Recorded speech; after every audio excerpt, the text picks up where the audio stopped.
और कितना बड़ा संकेत दिया परमात्मा ने उस सत्संग के माध्यम से। उन भक्तों ने कहा कि जी जब हमारी सीढ़ी अटक गई और आपके शरीर पे कबीर जी की फोटो आके लग गई तो कितना बड़ा संकेत था संगत के लिए कि संत रामपाल जी महाराज जी के रूप में खुद कबीर परमात्मा है। और फोटो दाढ़ी मूंछ वाली इसलिए लग गई क्योंकि संगत उस समय तक, क्योंकि वो काफी वो पुरानी बात है, लगभग 2008 या 6 के आसपास की बात है वो। तो उस समय दाढ़ी मूंछ वाले को ही लोग भगवान मानते थे, कबीर जी मानते थे, गुरु जी को तो संत मान रहे थे, अपना गुरु मानते थे। ये तो आज परमात्मा ने दया की है जो साथ संगति के माध्यम से हम लोग जान पाए हैं कि गुरु कौन है, परमात्मा कौन है। इस भेद को आज परमात्मा ने मिटाया है। तो उस समय वो लोग दाढ़ी मूंछ वाली फोटो को ही कबीर जी मान रहे थे। तो परमात्मा ने उनकी उसी सोच आधार से, जिस फोटो को वो भगवान मान रहे थे, उसी फोटो को गुरुदेव के चेहरे के ऊपर सेट कर दिया। और फिर परमात्मा ने सत्संग में वो चित्र भी दिखाया। बोला जी हमने उसी समय अपने मोबाइल में वो चित्र खींच लिया। तो गुरुदेव ने सत्संग में वो फोटो भी दिखाई और एक परमात्मा ने एक एग्जाम्पल बना दिया। एक परमात्मा ने सारी संगत के लिए एक वो सबूत बना दिया। हमें यह समझाया फिर परमात्मा ने कि पुण्यात्माओं, दास के रूप में परमात्मा है धरती पे। तुम मुझे रामपाल मत समझो, मुझे अपने जैसा मत समझो। पुण्यात्माओं, ऐसे ऐसे संकेत किए हुए हैं गुरु जी ने, क्योंकि वो आत्मा उस समय कबीर जी की फोटो को ही भगवान मानती थी। तो गुरु जी ने उसी फोटो को आधार बना के कहा कि वो परमात्मा ये साबित करना चाहता है कि मम संत मुझे जान मेरा ही स्वरूपम। अपने आप को छुपाते हुए गुरु जी ने कहा कि कबीर परमात्मा का यदि कोई संत है उसको भी कबीर परमात्मा ही समझना चाहिए। तो ये बहुत सारी बातें हैं पुण्यात्माओं, लेकिन अब समझाएं किसको। अब सत्सेवक भाई बहन तो समझ चुके हैं, उनको तो कोई दिक्कत है नहीं किसी प्रकार की, उन पे तो दया है बंदी छोड़ की। उनको तो एडी से लेकर चोटी तक उनके तो शरीर की नस नस में समा गया है कि हमारे गुरुदेव ही परमेश्वर हैं, गुरु ही भगवान है। और जीते जी जब तक इस शरीर में प्राण है गुरुदेव के वचन पे चलेंगे, गुरुदेव की मर्यादा में चलेंगे, गुरुदेव के वचन से दूर एक कदम भी नहीं चलेंगे, चाहे धरती इधर से उधर हो जाए। लेकिन समस्या उन भाई बहनों के सामने आ रही है जो आज भी काल प्रेरित हैं और मैनेजमेंट के पीछे अंधे होके चल रहे हैं, वो विचार नहीं करते। तो समझाने में हम लोग लगे हुए हैं गुरुदेव के आशीर्वाद से, और ऐसी बात नहीं है, समय आने पे वो भी समझेंगे। भगवान धरती पे है, इतनी सद्बुद्धि तो दे रखी परमात्मा ने अगर उनको अपनी शरण में लिया है तो। लेकिन वही बात है भाई, एक गीदड़ था, गीदड़, और उसको कहीं से कोई पीला पर्चा मिल गया। गीदड़ को कहीं से कोई पेज मिल गया, कोई मार्केट में कोई पड़ा हुआ, किसी की कोई मार्कशीट गिर गई, या किसी का कोई लेटर पैड गिर गया होगा, या किसी का कोई सर्टिफिकेट गिर गया होगा। तो गीदड़ उसको उठा के जंगल में ले गया अपनी वाइफ के पास, गीदड़ी के पास। और गीदड़ी ने कहा कि आज ये क्या ले आए आप? बोले चल चल तुझे गांव घुमा के लाता हूं। गांव कहां, जंगल में पड़ी रहती है 24 घंटे, यहीं घास फूस खाती है, चल आज मैं तुझे गांव की सैर करा के लाता हूं। तो उसने कहा जी गांव में तो कुत्ते रहते हैं, गांव में तो कुत्ते रहते हैं, वो खा जाएंगे हमारे को। अरे ऐसे कैसे खा जाएंगे, ये देख लाइसेंस है मेरे पास में, भारत सरकार द्वारा मान्यता प्राप्त, मेरे पास लाइसेंस है गांव में घूमने का, दिखा दूंगा वहां पे।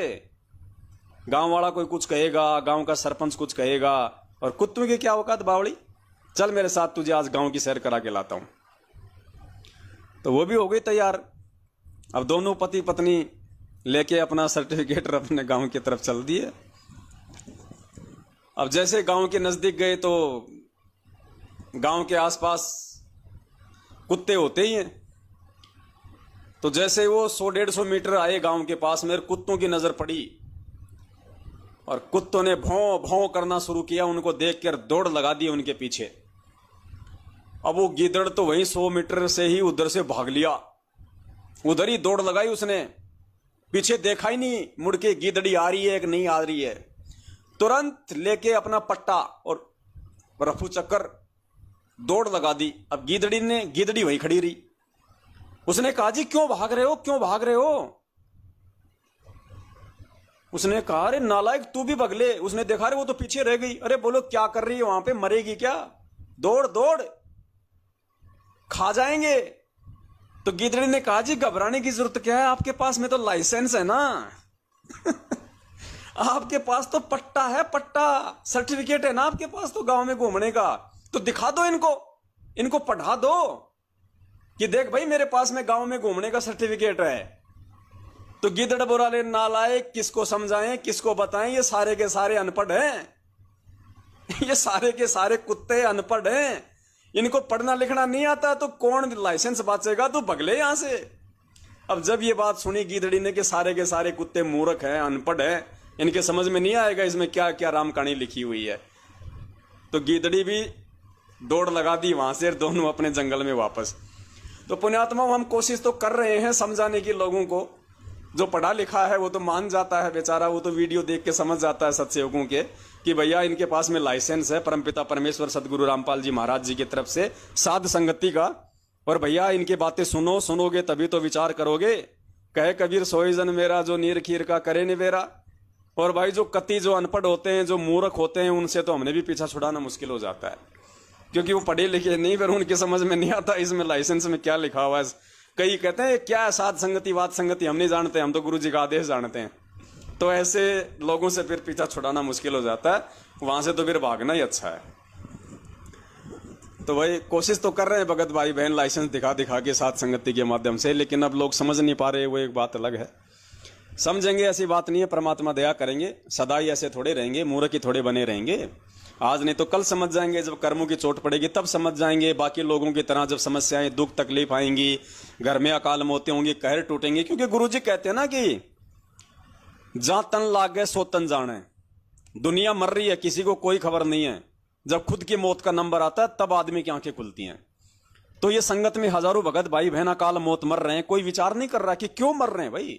अरे समर्थ की शरण में, भगवान की शरण में, गुरुदेव धरती पे, और परमात्मा ने कह दिया कि मेरे भगत की अकाल मौत नहीं हो सकती, चाहे एक बार सुन लो चाहे 100 बार सुन लो, मेरा भगत एक्सीडेंट में नहीं मर सकता।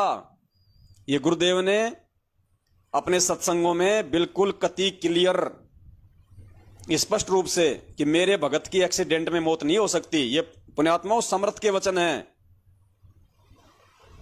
डूम भाट की गीत नहीं है। स्पष्ट कहा परमात्मा ने कि मेरे भगत की एक्सीडेंट में मौत नहीं हो सकती, अकाल मौत नहीं हो सकती, अगर मर्यादा में रहेगा तो। जब तक हंसा हमरी आना, काल लगे ना तेरा बाणा। सुन लो पहले गुरुदेव के मुख कमल से सत्संग। और आप मृत्यु भी होगी, ये नहीं कि नहीं होगी, लेकिन अकाल नहीं होगी। कबीर साहब की शरण आने के बाद अकाल मृत्यु नहीं होगी, एक्सीडेंट में नहीं मर सकते। तो आपका ध्यान से सुनना, गुरुदेव कहते हैं अकाल मौत नहीं होगी और एक्सीडेंट में मौत नहीं होगी। ये एक्सीडेंट शब्द ध्यान से सुनना पुण्यात्माओं, फिर विचार करना समर्थ का वचन कौन तुड़वा रहा है, मर्यादा कौन तुड़वा रहा है। गुरुदेव कह रहे हैं मौत तो सबकी होती है, लेकिन मेरे भगत की अकाल मौत नहीं होगी, एक्सीडेंट में मौत नहीं होगी। ध्यान से सुनना। और आप मृत्यु भी होगी, ये नहीं कि नहीं होगी, लेकिन अकाल नहीं होगी। कबीर साहब की शरण आने के बाद अकाल मृत्यु नहीं होगी, एक्सीडेंट में नहीं मर सकते। चाहे आपका प्रारब्ध भी मरने का हो।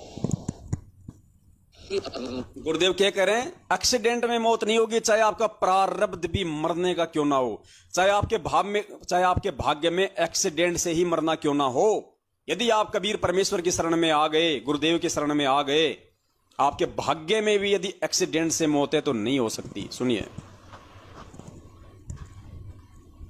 आने के बाद नहीं कि नहीं होगी, लेकिन अकाल नहीं होगी। कबीर साहब की शरण आने के बाद अकाल मृत्यु नहीं होगी, एक्सीडेंट में नहीं मर सकते। चाहे आपका प्रारब्ध भी मरने का हो। किसका जो पूर्ण रूप से मालिक पर समर्पण है और मर्यादा में रहता है। जब लग हंसा हमरी आना, काल लगे ना तेरा बाणा। परमात्मा धमकाते हैं इस काल को कि जब तक जीव मेरे आन कान में रहेगा, मेरी मर्यादा में रहेगा, नियम में रहेगा, काल तेरी चाल नहीं चलेगी, तेरा कोई तीर उस पर नहीं लग सकता। जैसे अकाल मार देता, दुर्घटना में मृत्यु करा देता है, कि हार्ट अटैक कर देता या किसी और कारण से। तो स्पष्ट कहा गुरुदेव ने कि मेरे भगत की अकाल मौत नहीं हो सकती, दुर्घटना में मौत नहीं हो सकती, एक्सीडेंट में मौत नहीं हो सकती, चाहे उसके भाग्य में एक्सीडेंट क्यों ना हो। किसकी नहीं हो सकती? जो पूर्णतया मर्यादा में रहेगा। अपने आत्माओं, अगला वीडियो आप सुनना, सन 2019 का ये वीडियो है। महाराष्ट्र के लातूर जिले से 2 बसें भर के हिसार की तारीखों पे जा रही थी और राजस्थान के नागौर में दोनों बसों का एक्सीडेंट हो गया। 12 भगत ऑन द स्पॉट मरे 2019 में। 3 भगतों की तो गर्दन धड़ से अलग हो गई, किसी का हाथ कट गया, किसी का पैर कट गया। ऑन द स्पॉट, एक बच्चा 4 महिलाओं समेत 12 लोगों की उस एक्सीडेंट में ऑन द स्पॉट मौत हुई राजस्थान में। क्यों भाई? वो तो मर्यादा में थे, हिसार की तारीखों पे जा रहे थे ना, तो हिसार तारीखों पे जाने का तो गुरुजी का आदेश है आप लोगों के अनुसार, तो वो तो गुरुजी के आदेश की पालना कर रहे थे, वो तो मर्यादा में थे। क्यों मरे 12 भगत एक साथ? किसी भी संत के भगत नहीं मरे इतने एक साथ आज तक। क्यों मरे? इसका मतलब हिसार तारीखों पे जाने का आदेश गुरुजी का नहीं है, वो मनमाना आचरण था उनका। गुरुदेव के वचन को तोड़ रहे थे वो, उस पीड़े पर्चे को अपना गुरु बना रखा था। मैनेजमेंट के आदेशों को, अपने कोऑर्डिनेटरों के आदेशों को मान के और गुरु के आदेश को नीचा कर दिया उन्होंने, और 12 भक्तों की मौत हुई। अब बताओ पुण्यात्माओं, वो तो गुरुजी के लिए जा रहे थे हिसार में, तो कौन सी मर्यादा टूट गई? लेकिन हिसार जाना ही मर्यादा तोड़ना था, क्योंकि वो गुरु का आदेश नहीं है। परमात्मा ने कह दिया, नालायको इतनी अच्छी भक्ति दे दी, अपनी रोजी रोटी करो, अपना समय और सवासों का बचाव करो, क्यों धक्के खाते फिरते हो? ये बद्रीनाथ, केदारनाथ, गोवर्धन की फेरियां काटते थे पहले। अरे ज्ञान देके तो बड़ी मुश्किल से तुम्हारी वो परिक्रमा मैंने छुड़वाई है, और तुमने हिसार जेल को धाम बना के अब तुम इसकी परिक्रमा मारने लग गए हर महीने। क्या पाखंड छोड़ा फिर तुमने? तुम्हारे घर में नहीं है क्या तुम्हारा गुरु, तुम्हारा भगवान तुम्हारे घर पे नहीं है क्या? क्यों धक्के खाते फिर रहे हो तुम? और क्या कर लोगे तुम जेल में आके? और क्या कर लिया 7 साल में तुमने? छुड़वा दिया मुझे आजाद करवा दिया तुमने जेल से, उल्टा मेरे लिए मुसीबतें पैदा कर दी तुम लोगों ने।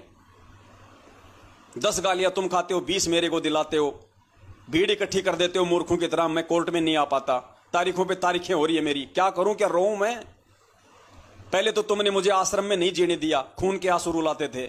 अब कुछ शांति मिली जेल में आके, तो यहां भी तुम मेरे को दुखी करने आ गए। और 12 भक्तों की मौत हुई है उन हिसार तारीखों पे जाने वालों की, और 1-1, 2-2 तो पता नहीं सैकड़ों की संख्या में मरे, सैकड़ों की संख्या में 1-1, 2-2 तो। कोई ट्रेन के नीचे आके, कोई रोड एक्सीडेंट में मर रहा है, कोई वहां हिसार में फांसी खा के मर रहा है। सुनो, ये 2019 का वीडियो, इतिहास में पहली बार किसी संत के 12 भगत एक साथ मरे। पुण्यात्माओं, काल ऐसे ही इस भगवान का नामो निशान मिटाना चाहता है कि बाकी लोग सोचेंगे यार ये तो तारीखों पे जा रहे थे, तारीखों पे जाने के आदेश तो गुरुजी के हैं, और फिर भक्तों की मौत क्यों हो गई? भाई इसका मतलब कहीं ना कहीं दिक्कत है, या तो गुरुजी में कमी है, भक्ति में कमी है। अरे नालायको, ना भक्ति में कमी, ना गुरु में कमी, कमी तुम्हारी सोच में है, कमी उन काल एजेंटों में है जिसके चलते तुम इस गुरु में दोष निकाल रहे हो। सुनो ये वीडियो और आंखें खुल जानी चाहिए। परमात्मा कहते हैं, घट ही में गंगा, घट ही में यमुना, घट ही में है जगदीश। अरे जब परमात्मा, वो जगदीश कौन? जगदीश कोई लक्ष्मी का पति है क्या?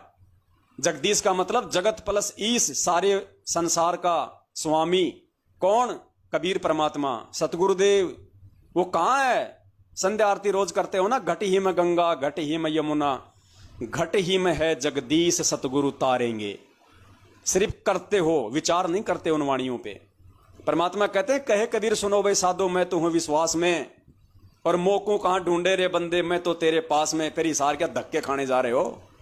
अरे जब गुरुजी आश्रम में आ जाए तब जाओ, 1000 बार जाओ, 1,00,000 बार जाओ, तुम्हें कौन रोकने वाला है?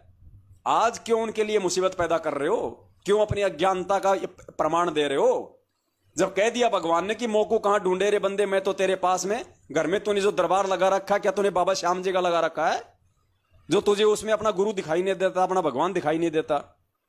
घर बैठ के अपनी भक्ति, अपना काम दाम कर, लेकिन तेरे को तो राजनीति से मतलब है ना, तेरे को तो बकवाद करने से मतलब है, हिसार तारीखों पे जाके तेरे को तो पिकनिक मनाने से मतलब है, तेरे को तो रिकॉर्ड बनाना है कि देखो कोई ये ना कह दे कि ये भगत अब की बार तारीखों पे नहीं गया।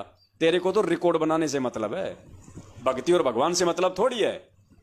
अब जैसे ये मर रहे हैं ना हिसार तारीखों पे जाने वाले, अब कोई कहेगा भैया ये क्यों मरे, बाकी लोग जा रहे थे वो क्यों नहीं मरे? देखो भैया, परमात्मा ने इसका पूरा विश्लेषण किया हुआ है।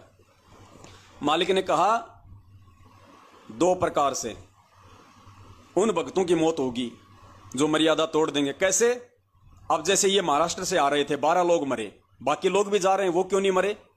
गुरुदेव ने कहा कि जब ऐसा समय आ जाता है कि एक तरफ तो उस भगत का कोई कमजोर संस्कार सामने आना होता है, यानी एक तरफ तो किसी भगत का बिल्कुल कमजोर संस्कार आ रहा है, उसका बुरा समय चल रहा है, पिछले पाप कर्म इतने ज्यादा हावी हैं, उसके जो संचित कर्म है वो इतने ज्यादा हैं पाप कर्म। एक तरफ तो उसका कोई बुरा समय आना हो और दूसरी तरफ वो मर्यादा तोड़ दे, तो पुण्यात्माओं अगर वो मर्यादा तोड़ देगा तो फिर उस बुरे समय में परमात्मा उसकी रक्षा नहीं करेगा, भगवान अपना विधान नहीं तोड़ता। और यदि उसका बुरा समय आ रहा है या आने वाला है और यदि मर्यादा में है तो भगवान बुरे समय को टाल देता है। परमात्मा कहते हैं संत शरण में आने से आए टले बला, और जय मस्तक में सूली हो फांसी हो वह कांटे में टल जा। अगर सूली भी टूटनी हो फांसी भी लगनी हो तो परमात्मा कहते हैं मर्यादा वाले भगत को हल्की चोट मार के परमात्मा छोड़ देता है, उस पर आपत्ति नहीं आने देता। तो ऐसी मौत कौन मरता है फिर?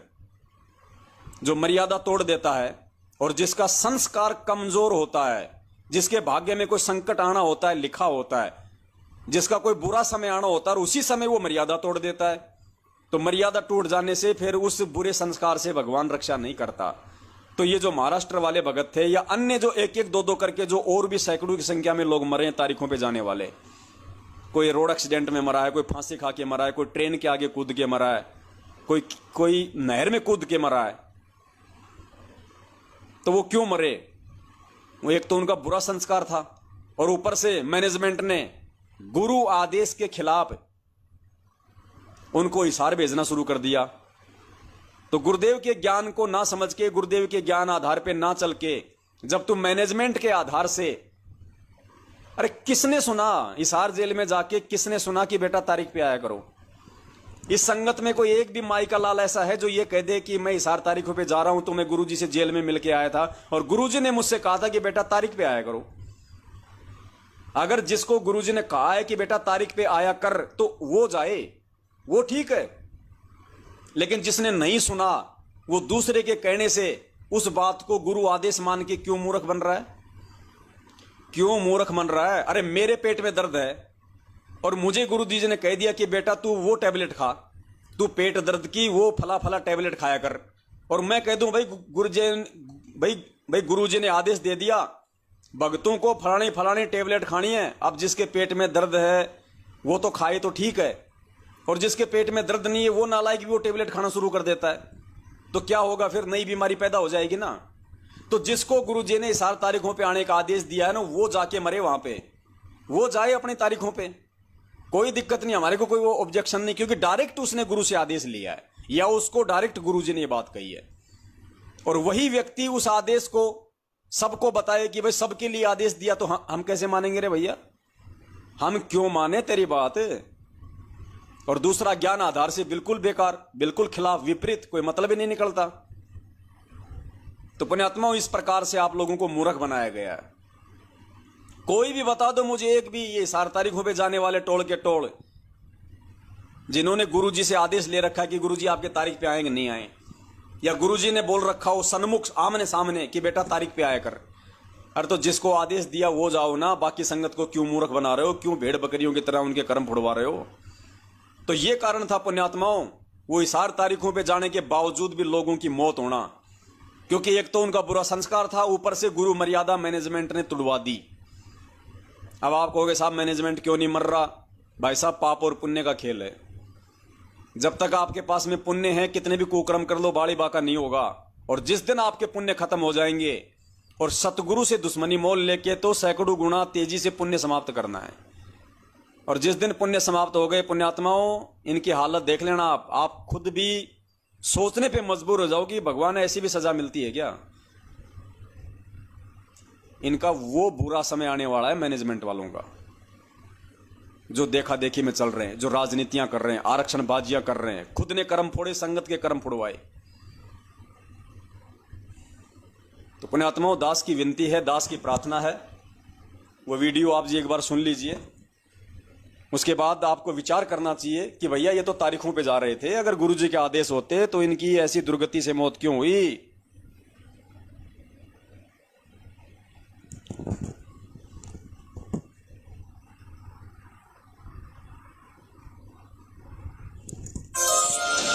नमस्कार, वन इंडिया हिंदी में आपका स्वागत है। राजस्थान के नागौर में शनिवार तड़के बड़ा हादसा हो गया। नागौर के कुचामन सिटी के पास 2 मिनी बसें बेकाबू होकर पेड़ से टकरा गई। इस हादसे में 12 लोगों की मौत हो गई, जबकि दर्जन भर लोग घायल हैं। घायलों को स्थानीय अस्पताल में भर्ती कराया गया है। पुलिस के मुताबिक महाराष्ट्र के लातूर और सोलापुर के लोग 2 मिनी बस में सवार होकर हरियाणा के हिसार जा रहे थे। बस किशनगढ़ हनुमानगढ़ मेगा हाईवे से कुचामन सिटी के पास से गुजर रही थी, तभी सामने लावारिस गौवंश आ गए। इन्हें बचाने की कोशिश में एक मिनी बस बेकाबू हो गई और सड़क किनारे खिजड़ी के पेड़ से जा टकराई। उसके पीछे चल रही बस भी बेकाबू हो गई और पेड़ से टकरा गई। वहीं इस दर्दनाक हादसे में एक बच्ची और 4 महिलाओं समेत 12 लोगों की मौत हो गई। वहीं दोनों बसों में सवार यात्रियों में से 10 लोग घायल हैं, जिनमें से 6 की हालत बेहद गंभीर बताई जा रही है। फिलहाल इस खबर में इतना ही। तमाम अपडेट्स के लिए बने रहिए वन इंडिया। पुण्यात्माओं, विनती है दास की, ज्ञान को आधार बनाओ, परमेश्वर को अपने पास में समझो, अपने गुरु जी को अपने घट में समझो, अपने घर में समझो। आपने जो दरबार लगा रखा है, किसका लगा रखा? फिर किसको दंडवत करते हो? दीवारों को करते हो या अपने गुरुदेव को साक्षी मान के करते हो? 3 टाइम की आरती किसको साक्षी मान के करते हो? हाथ जोड़ के संध्या आरती में मेरे गुरुदेव भगवान दियो काट काट की फांसी, दीवारों को कह रहे हो या अपने गुरुदेव को कह रहे हो?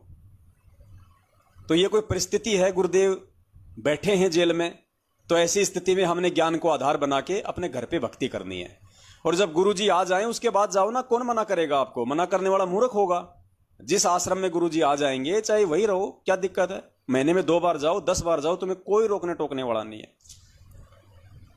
तो इनके मैनेजमेंट वालों के डराने से, इनके बहकाने से ना डरो ना बहको।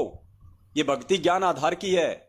इन्होंने तुम्हें डरा रखा कि 6 महीने में एक बार भी हिसार जेल में नहीं गए, एक बार भी गुरुजी की तारीख पे नहीं गए तो तुम्हारा नाम खंड हो जाएगा, गुरुजी का आदेश है। अब बताओ ये कौन सा नियम आ गया? अरे गुरुजी जेल में है, आश्रम में हो तो हम जाएंगे ना, कि क्या दिक्कत है? अब जेल में हमें क्या मिल रहा है? वहां पे ना गुरुजी मिल रहे, ना गुरुजी के दर्शन हो रहे, ना गुरुजी कोई सत्संग सुना रहे, ना गुरुजी का आशीर्वाद मिल रहा, पुलिस वालों की गालियां और डंडे मिलते हैं।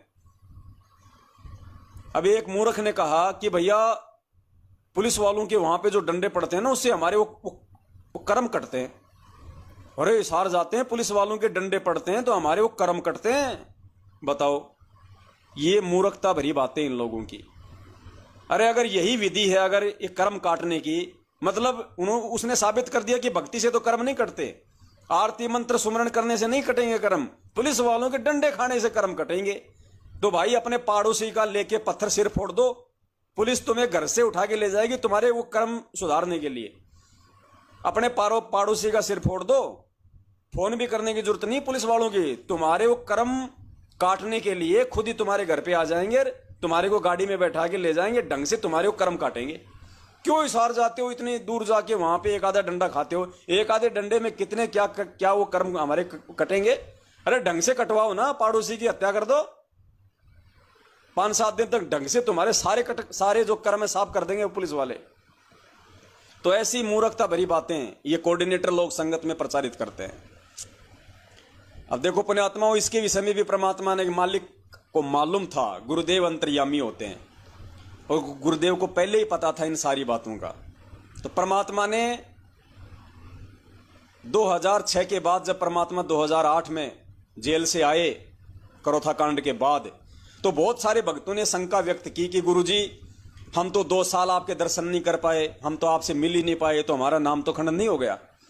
तो गुरुदेव ने क्या कहा, बड़े प्यार से समझाया परमात्मा ने कि पुण्यात्माओं वो कोई विशेष परिस्थिति थी और ऐसी परिस्थिति में नामखंड नहीं होता है, चाहे 4 साल लग जाओ चाहे 5 साल लग जाओ, ऐसी परिस्थिति में नामखंड नहीं होता। वो कोई लीला थी कोई परमात्मा की। फिर गुरुजी ने उदाहरण देके समझाया कि जैसे कोई व्यक्ति एक्सीडेंट हो जाए और उसको चोट लग जाए, उसका पैर टूट जाए और 6 महीने उसको खाट में पड़ा रहना पड़ जाए। अब 6 महीने खाट में पड़ा है तो उसकी मजबूरी है, वो हृदय से तो जाना चाहता था सत्संग में गुरुजी के दर्शन करने, लेकिन उसकी मजबूरी है, वो जा नहीं सकता, उसका पैर टूट गया। तो गुरुदेव ने कहा कि ऐसी स्थिति में नामखंड नहीं होगा, गुरु नाराज नहीं होगा। लेकिन जब तुम्हारा पैर ठीक हो जाए और उसके बाद भी यदि तुम आश्रम में नहीं जाते हो, अपने गुरुजी के जो है सत्संग सुनने नहीं जाते हो, उनके दर्शनों के लिए नहीं जाते हो, तो फिर तुम गुरु मर्यादा से दूर समझे जाओगे। तो गुरुदेव ने बताया कि ठीक इसी प्रकार मैं जो जेल में था 2 साल तक, वो कोई लीला थी परमात्मा की। तो ऐसी स्थिति में अपने मन में शंका पैदा मत करना कि हमारा तो नामखंड हो गया होगा। तो पुण्यात्माओं, आज गुरुजी जेल में ही तो है। उसी प्रकार तो आज मजबूरी है आप और हमारी। किसको दर्शन हो रहे हैं? कौन दर्शन कर रहा है? हिसार जाके गुरुजी के धक्के खा के आ जाते हैं वापस। तो परमेश्वर ने कहा कि ऐसी स्थिति में घर बैठ के अपनी भक्ति करो, और जब गुरुजी आ जाए तो जाओ, उसके बाद थोड़े बैठे रहना घर पे, फिर तो जाना है। और ये मैनेजमेंट वाले संगत को डरा रहे पीला पर्चा निकाल के, क्योंकि गुरुजी का आदेश है जो 6 महीने में एक बार भी मेरी तारीख पे नहीं आएगा उसका नाम खंड हो जाएगा। अरे परमात्मा को झट से दोगला साबित कर देते हैं चंद सेकंडों में ये लोग। अब सुनो पूज्य गुरुदेव जी क्या कह रहे हैं उसके विषय में।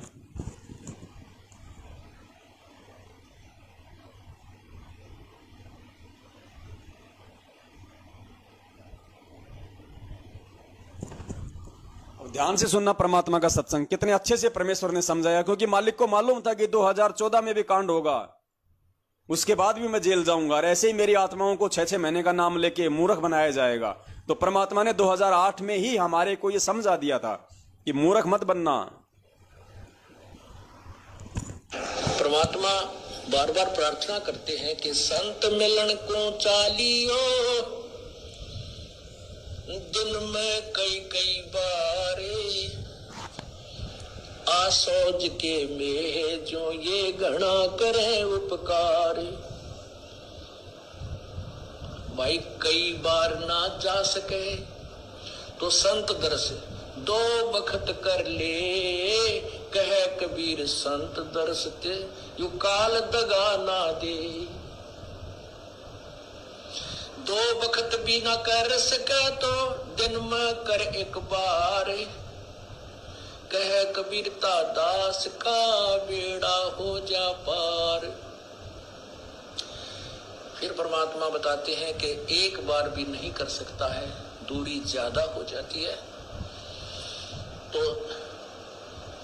कहते हैं सप्ताह में एक बार अवश्य कोशिश कराने की। सप्ताह में भी नहीं बात बनती है, ज्यादा दूरी है, तो पक्ष यानी 15वें दिन पक्ष अवश्य। उससे भी दूरी है तो फिर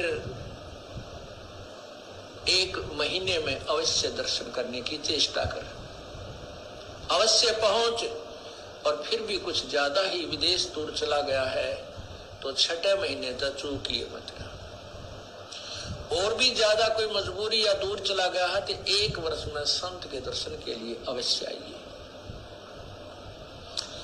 और दूर रहते हुए फिर कैसी भावना रखे? लाख कोस जो गुरु बसे और शेष समुद्रा तीर, एक पलक भूले नहीं जो गुण हो शरीर। कहते हैं गुरुजी चाहे लाख कोस की दूरी पर बैठे हैं लेकिन दिल से दूर नहीं होने चाहिए। तो 1 साल में कोस अवश्य पहुंचना चाहिए। अब यहाँ भक्तों के शंका आती है कि गुरु। अब सुनना पुण्यात्माओं, अब आगे परमात्मा उस शंका का समाधान कर रहे हैं जो आज मैनेजमेंट वालों ने सबके दिलो दिमाग में बैठा रखी है कि 6 महीने में एक बार भी हिसार तारीख पे नहीं गए तो गुरुजी का आदेश है नाम खंड हो जाएगा। गुरुजी खुद इस बात के ऊपर क्रॉस लगा रहे हैं। ध्यान से सुनना, क्रोथा कांड का जिक्र करते हुए जब गुरुजी 2 साल जेल में थे उस बात का जिक्र करते हुए खुद परमात्मा आज इन मैनेजमेंट वालों की इस मनमानी हरकत का खंडन कर रहे हैं कि ऐसे नाम खंड नहीं होता।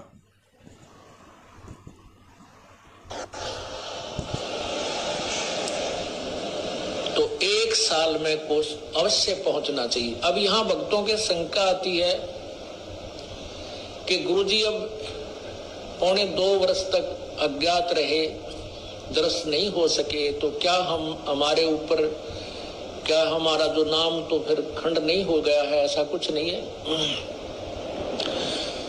ये लीला परमात्मा की है। जैसे कोई एक्सीडेंट हो जाता है और वही उसमें टांग टूट गया, प्लास्टर बांधे रहना पड़ता है और चारपाई पे लेटा पड़ा रहना होता है। लेकिन जब ठीक हो जाए, जब थोड़ा ही पड़ा रहना है, फिर तो काम करे, घूमे, फिर अपने सारे कार्य सुचारू करे। तो ये कोई लीला है परमात्मा की, इनमें ऐसा कोई दोष नहीं आता। क्योंकि आप तो रो रहे थे, आप गुरु जी से दूर नहीं थे, आपकी आत्मा तड़प रही थी और उन नादान लोगों ने स्वयं भी पाप कमा लिया, जिन्हें हमारा विरोध करके ये ऐसा झूठा केस बनाकर परमात्मा के कुत्तों को सजा उन्होंने हमारे को प्रताड़नाएं दी है, जेल में डाला। अब मुझे इस बात का डर है कि उन गेला के बनेगी।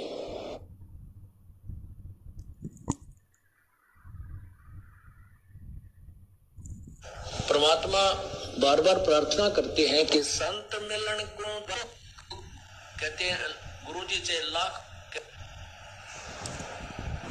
तो 1 साल में कोष अवश्य पहुंचना चाहिए। अब यहाँ भक्तों के शंका आती है कि गुरुजी अब 1.25 वर्ष तक अज्ञात रहे, दर्शन नहीं हो सके, तो क्या हम हमारे ऊपर, क्या हमारा जो नाम तो फिर खंड नहीं हो गया है? ऐसा कुछ नहीं है,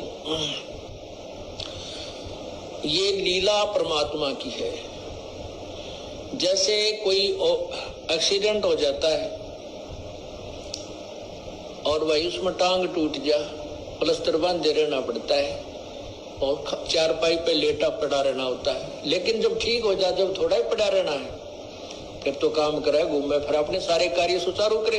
तो ये कोई लीला है परमात्मा की, इनमें ऐसा कोई दोष नहीं आता। क्योंकि आप तो रो रहे थे, आप गुरु जी से दूर नहीं थे, आपकी आत्मा तड़प रही थी और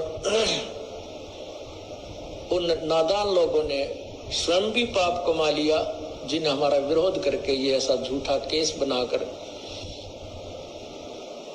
परमात्मा के कुत्तों को सजा उन्होंने हमारे को प्रताड़नाएं दी है, जेल में डाला। अब मुझे इस बात का डर है कि उन गेला के बनेगी।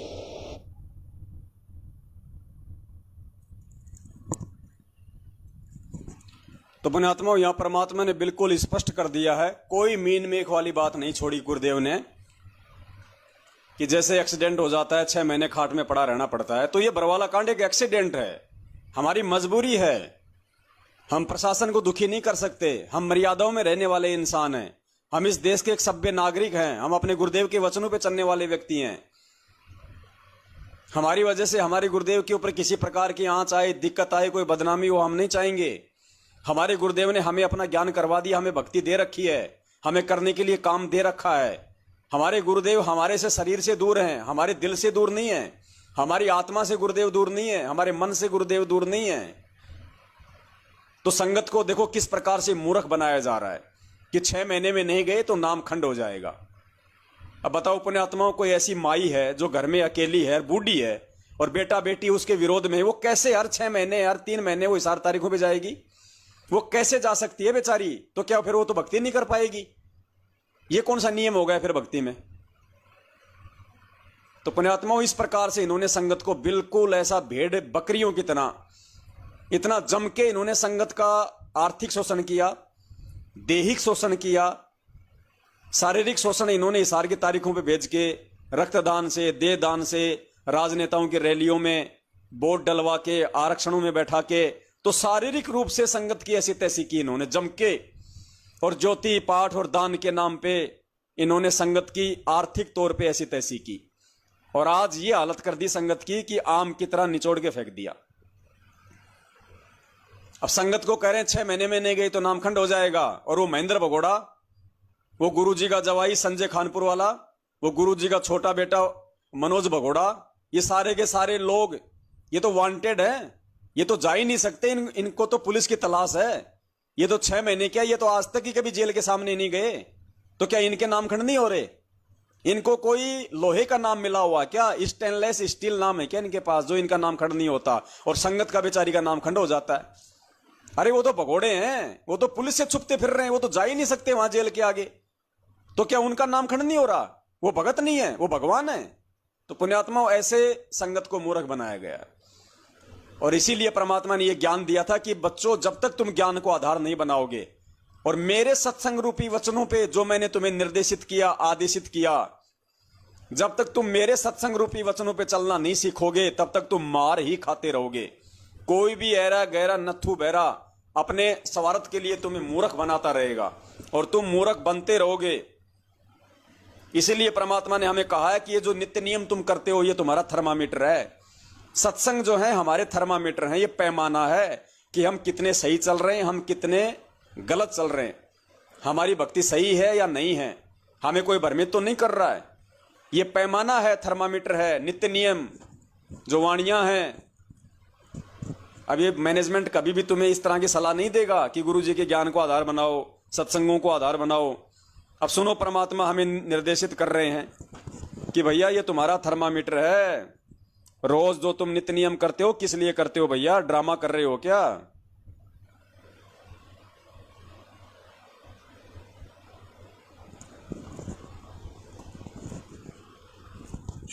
आप प्रतिदिन नित्य नियम करते हो, नित्य नियम सुबह वाले, और उसको आप केवल एक गीता वाले पाठ की तरह खींच देते हो, क्योंकि हमने सीडी पर रखी है, वो कैसेट पर रखी है, आप जी उसको सुनते हो, उसी के आधार से आपकी अब कुछ दिनों में आपके वो याद हो जाएंगे। तो उनको केवल प्रतिदिन पाठन करने मात्र से लाभ नहीं होगा। उसके अंदर क्या कुछ मालिक का आदेश है, वो स्वाध्याय का ये करना का ये उद्देश्य होता है कि उसमें आदेश क्या दिया गया, उस पर हम खरे हैं कि नहीं, कितना ठीक चल रहे हैं। ये प्रतिदिन अपना टेम्परेचर खुद ही थर्मामीटर लाकर देख लेना चाहिए, इसलिए ये थर्मामीटर है। इसलिए ये थर्मामीटर है। नित्य नियम, सत्संग, वाणियां, शब्द, साध संगति, ये थर्मामीटर बताया गुरुदेव ने। थर्मामीटर का काम क्या होता है? बुखार को मापना कि भैया बुखार कितना है, कम है, ज्यादा है, नहीं है। तो ये हमारा भक्ति का थर्मामीटर है। गुरुदेव के सत्संग, गुरुदेव के नित्य नियम। पुण्यात्माओं, आज भी यदि हम इस ज्ञान को आधार नहीं बनाएंगे तो फिर कब बनाएंगे?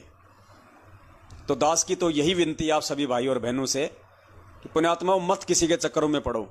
जब तक संत रामपाल जी महाराज हिसार जेल से बाहर नहीं आ जाते हैं, उनकी मौज, वो आवे कल आ जावे, वो आवे तो 2 साल बाद आवे, वो आवे तो 5 साल बाद में आवे। जब तक गुरुदेव हिसार जेल से बाहर नहीं आ जाते हैं, या जब तक आप गुरुदेव जी से आमने सामने कोई आदेश प्राप्त नहीं कर लेते हो, तब तक आपने ये सत्य भक्ति अपने घर पे रह के करनी है। अपने गुरुदेव को अपने दिल से दूर मत करो, अपने गुरुदेव को अपनी अंतरात्मा से दूर मत होने दो। ये शरीर आज है, ये कल नहीं होगा। और जब कल गुरुदेव आ जाएंगे तो शरीर रूप से भी मिलेंगे, दर्शन करेंगे, सत्संग सुनेंगे। लेकिन जब तक गुरुदेव हिसार जेल से बाहर नहीं आ जाते हैं, सत्संगों को अपना गुरु बनाओ, सत्संगों को अपना असली सतगुरु बनाओ। ज्ञान ही तुम्हारा असली गुरु है। ये शरीर वाला गुरु भी आज है, कल नहीं होगा। उस समय क्या करोगे फिर? उस समय भी ज्ञान को ही आधार बनाना पड़ेगा। आने वाली आत्माएं ज्ञान को आधार बना के भक्ति करेंगी। पुण्यात्माओं, किसी के बहकावे में मत आओ। किसी भी कुपात्र को ज्योति पाठ और दान का पैसा मत दो। किसी के बहकावे में आके हिसार की तारीखों पे मत जाओ। किसी के भी कहने से, दबाव में आके इन फर्जी नामदान केंद्रों पे, और जितने भी इन्होंने फर्जी आश्रम खोल रखे हैं, दिल्ली के मुंडका में, जिंद में, भिवानी में, कुरुक्षेत्र में, जहां भी इन्होंने खोल रखे हैं देश विदेश में, यानी कहने का मतलब है आपका आश्रम आपका घर है जब तक गुरुजी नहीं आ जाते। आपका घर ही आपका मिनी आश्रम है। गुरुजी के सत्संग ही हमारा गुरु है। किसी के चक्करों में मत आओ। अगर जुड़ना है तो सत्सेवकों के साथ जुड़ो, जुड़ना है तो ज्ञान आधार से साध संगति से जुड़ो, जुड़ना है तो परमेश्वर के वचनों से जुड़ो। और कहीं धक्के मत खाओ। किसी नामदान केंद्र पे कोई भगवान नहीं बैठा, कोई जानवर नहीं है भगवान जो नामदान केंद्र वालों ने बांध के रखा हो। वहां जाओगे तो ही आशीर्वाद मिलेगा। इन मिट्टी और पत्थरों के फर्जी आश्रमों में भगवान नहीं है। आज हमारे लिए वो बरवाला आश्रम भी मिट्टी है, मिट्टी। जब तक हमारे गुरुदेव के पैर उस आश्रम में थे, वो आश्रम हमारे लिए आश्रम था। आज हमारे लिए आश्रम नहीं है। आज हमारा असली आश्रम हमारा घर है, जहां भगवान का दरबार लगा हुआ है, जहां बैठ के हम 3 टाइम की आरती करते हैं, मंत्र करते हैं, सत्संग सुनते हैं। परमात्मा ने खुद अपने सत्संग में कहा कि तुम्हारा घर तुम्हारा मिनी आश्रम है। नालायकों, क्यों धक्के खाते हो, क्यों भटकते फिरते हो? अरे जब गुरुजी आ जाएंगे तब जाएंगे ना परमात्मा के पास में, जहां गुरुदेव हमें बुलाएंगे, जिस आश्रम में आएंगे। तो सुनो, ये परमेश्वर का आदेश है, ये मालिक का सत्संग ही तो आदेश है गुरुदेव के। और कौन से आदेश होते हैं? और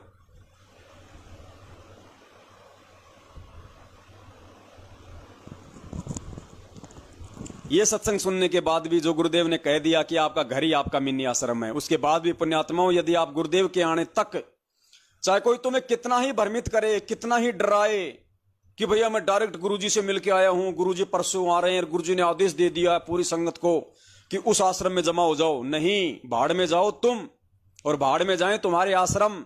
जब गुरुजी आ जाएंगे और अपनी आंखों से देख लेंगे कि हाँ गुरुजी फला फला आश्रम में आ गए, तब जाएंगे उस आश्रम में हम। ये कोई राजनेताओं वाला मार्ग नहीं है कि कोई राजनेता 20 साल तक जेल में रह के आया और जब वो जेल से बाहर निकल रहा है तो उसके स्वागत के लिए माला लेके पहुंच जाओ जेल में। नहीं, पहली बात तो वो समय आएगा ही नहीं। भगवान को राजनेता ही माला पहना के लेके आएंगे अब की बार, जब इनके लठ लग जाएगा ना ढंग से। हरियाणा में कहते हैं लांडा। गुरुजी ने एक सत्संग में कहा कि जब लांडा लग जाता है, लांडा यानी हर तरफ से आदमी संकटों में घिर जाता है, कहीं कोई बचाव का रास्ता नजर नहीं आता, उसको कहते हैं लांडा लगना। तो जब इन राजनेताओं के, इन मंत्रियों के, प्रधानमंत्रियों के जब ये लांडा लग जाएगा ना प्राकृतिक आपदाओं का, संकटों का और महामारियों का, तब ये खुद भगवान के गले में और ये माला पहना पहना के अपने कंधों पे बैठा के लेके आएंगे पांडवों की तरह। ध्यान रख।